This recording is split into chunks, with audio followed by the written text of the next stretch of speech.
Hello, Steve here from Furnace USA, and if you're looking for more information about forced air heating in the Charlotte area, we are here to help. In this video, we're going to chat about the different ways and the different types of heating systems that you could have that are alternatives to forced air heating. What's the advantages and disadvantages of forced air heating and the different types of heating systems that you could have, generally how forced air heating works, the sequence of operation, and stuff like that. So again, if you're here in the Charlotte area, you can also just schedule a quote right now with us by clicking the link on this page. Otherwise, just keep watching this video. One of the most important things that you need to think about with forced air heating, let's say if you were building a house or if it's new construction, what are your alternatives? What could you do that's different than forced air heating? So forced air heating, essentially what it does, it pulls in the cooler air throughout your house. If you have an existing forced air system, it pulls the air in through the cold air returns. Those are those long rectangular grills that you'll see in the hallway. They're usually one per floor. Sometimes in older homes there's a lot more cold air returns, but let's say there's 3 or 4 of them. It sucks in air from these cold air returns. It brings it back to the furnace area. It brings it down along the side of the furnace area. It sucks it into the furnace, the cooler air. Let's say it's coming back at, the temperature of the house, maybe 70 degrees Fahrenheit. It puts it into the furnace. It runs it through something called a heat exchanger. So that is the core element. That is the common connecting element between all sorts of forced air systems. There's something called a heat exchanger. What a heat exchanger is, it is heat that's being generated on one side of a, let's call it like a chamber, like a heating chamber. So there's gas and there's exhaust products and all this type of stuff going into a heating chamber. That heating chamber then runs through, and depending on the efficiency, that just basically runs out of your house. That's the chimney coming out of your roof, or if it's high efficiency, that's the plastic pipe sticking out the side of the wall. So that is on the inside of the heat exchanger, and that gets super hot. That gets very, very, very hot. As that's heating up, there's on the outside of the heat exchanger, there's a pathway for air to get through. So the air that's coming back from your house is going back into your furnace. It's going in the big blower system underneath your furnace, and then it's blowing up through. It's pushing past that heat exchanger. It's scraping all that heat off, and then that heat is going up into your house.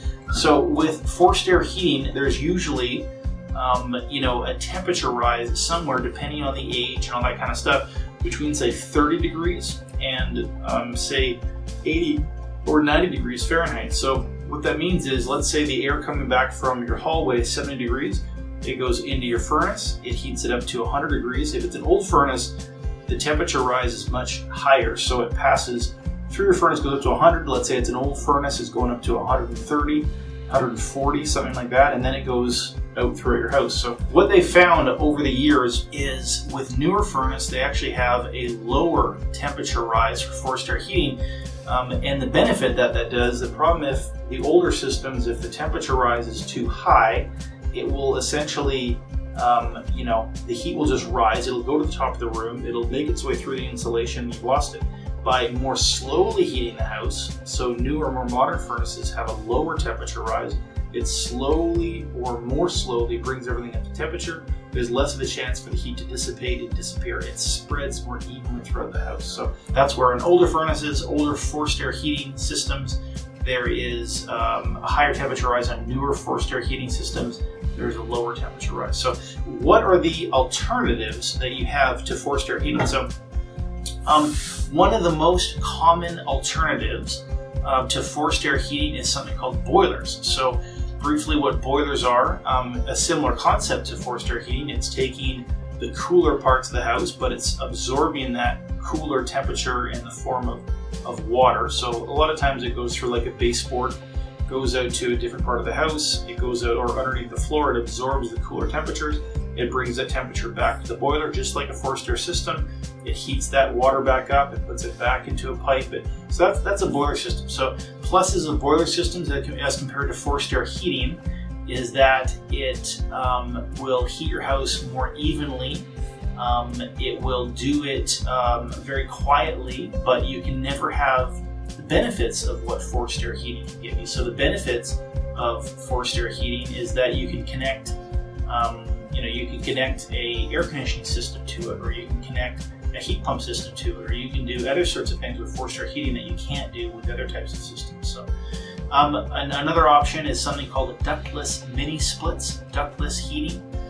As opposed to forced air heating. Ductless heating is just an individual little heater that sits up on the wall behind, or it's put on the wall inside different bedrooms and different rooms throughout the house, and it provides heat to that individual room. It is forced air in a sense because there is a heat exchanger. It's usually not gas. They're usually heat pumps. They're usually electric, and they're just for much smaller areas. So forced air heating generally, as an overall rule, it generally refers to attached or detached house with a ducting system. So you have a big flow of air spreading out and being distributed all throughout the house. So you're forcing the air throughout the house. Another alternative to forced air heating is something called electric baseboard or electric resistance heaters. They are your absolute worst option just because they'll cost you triple in terms of utilities. So they're not a fantastic option. Another common thing that people ask us is what is the sequence of operations? What's going on with the forced air system? So as I mentioned, the cold air is coming in. So the first thing that happens, you turn your thermostat up. So as soon as you turn your thermostat up, or as soon as there's a call for heat your thermostat, poof, the gas comes on inside your forced air system. It's going into the heat exchanger that we talked about before, and then that starts to heat up, tick, tick, tick, tick, tick, tick, tick.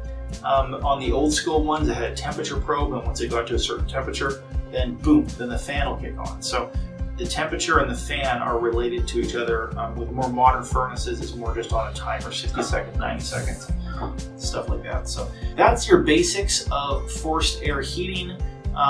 Negatives and positives, pluses and minuses. I would say forced air heating, just because, especially the pricing and the cost, a lot of times is going to be the best bang for your buck. A forced air furnace, is relatively inexpensive compared to a whole house full of ductless heating systems. It's way less expensive than electric baseboard heating in terms of operation.